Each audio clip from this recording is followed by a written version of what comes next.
सबसे पहले ये जान लो बहुत क्लियर कट कि कोई भी कम्पिटिटिव एग्ज़ाम का जो बेस होता है ना, वो होता है एनसीईआरटी, है ना। तो हम लोगों को अपने पाठ्य पुस्तकों को सिर्फ 11वीं और 12वीं में पास करने के मकसद से नहीं पढ़ना है, हम लोगों को इस मकसद से भी पढ़ना है कि प्रतियोगी परीक्षाओं का ये आधार है, ठीक। और नोट्स में, किताब में बहुत सारा बात लिखा हुआ है, लेकिन अगर हम लोग उसका बहुत बार रिवीजन नहीं करें तो अच्छे नोट्स का और अच्छे किताब का कोई महत्व नहीं है, है ना।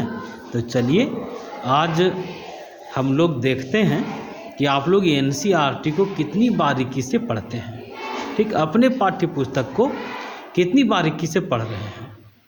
और चैप्टर है आर्थिक नियोजन, इससे रिलेटेड हम कुछ सवाल करेंगे आप लोगों से, लेकिन आज सवालों का जवाब शैली को और निशा को देना है, ठीक। तैयार हैं आप लोग? चलिए पहला सवाल है शैली से, बताओ सबसे पहले आर्थिक नियोजन कहाँ अपनाया गया था? बहुत सुंदर, मतलब दुनिया में सबसे पहले आर्थिक नियोजन कहाँ अपनाया गया था? सब लोग बोलो। पूर्व सोवियत संघ में। बहुत बढ़िया। अच्छा बताओ निशा, तुमको बताना है कि सोवियत संघ में सबसे पहले आर्थिक नियोजन कब अपनाया गया था? 1928 में। बहुत सुंदर। अच्छा चलो शैली से सवाल है, नियोजन या आर्थिक नियोजन किस सूची का विषय है? समवर्ती सूची का। बहुत सही जवाब है।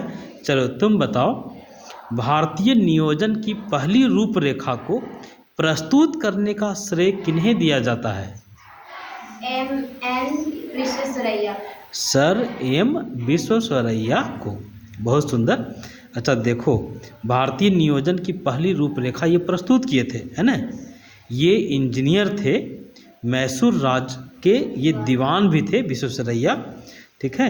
चलो अगला सवाल शैली, उसके बाद फिर निशा के पास आएंगे।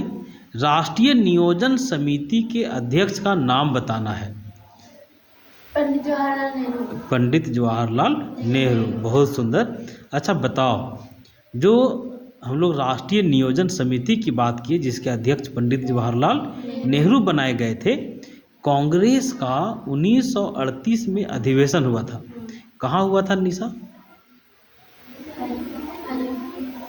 सब लोग बता दो, तुम लोग कोई भी बता दो। हरिपुरा में हुआ था। सही है, हरिपुरा में कांग्रेस का अधिवेशन 1938 में हुआ था। उसमें कांग्रेस के अध्यक्ष कौन थे? उस समय कांग्रेस के अध्यक्ष थे सुभाष चंद्र बोस।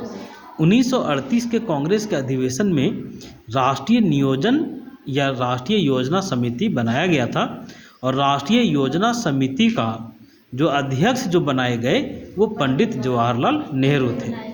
इतनी बात आप लोगों को पता है। चलिए अगले सवाल पर आते हैं, और अगला सवाल है शैली तुमसे, बॉम्बे प्लान कब प्रस्तुत किया गया?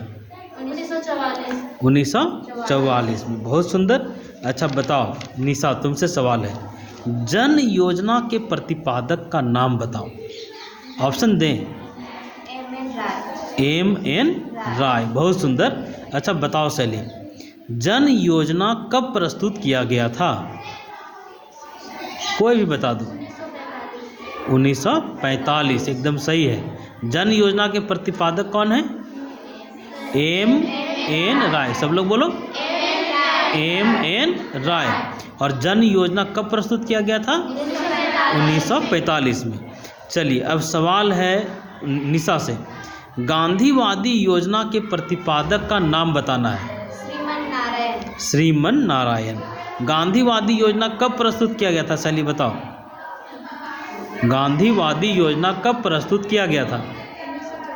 1944 को। एकदम सही जानकारी है। अच्छा चलिए अब अगला सवाल है निशा तुमसे, योजना आयोग का गठन कब किया गया था? योजना आयोग का गठन कब किया गया था? 15 मार्च 1950। बहुत सुंदर, सही जवाब है। बताओ शैली, योजना आयोग का गठन किस समिति के सिफारिश पर किया गया? गलत। तुम लोग बताओ। केसी नियोगी समिति। कौन सी समिति? योजना आयोग का गठन किस समिति के सिफारिश पर किया गया था? केसी नियोगी समिति। अच्छा चलिए बताइए, योजना आयोग का स्थान कौन ले लिया? नीति आयोग। नीति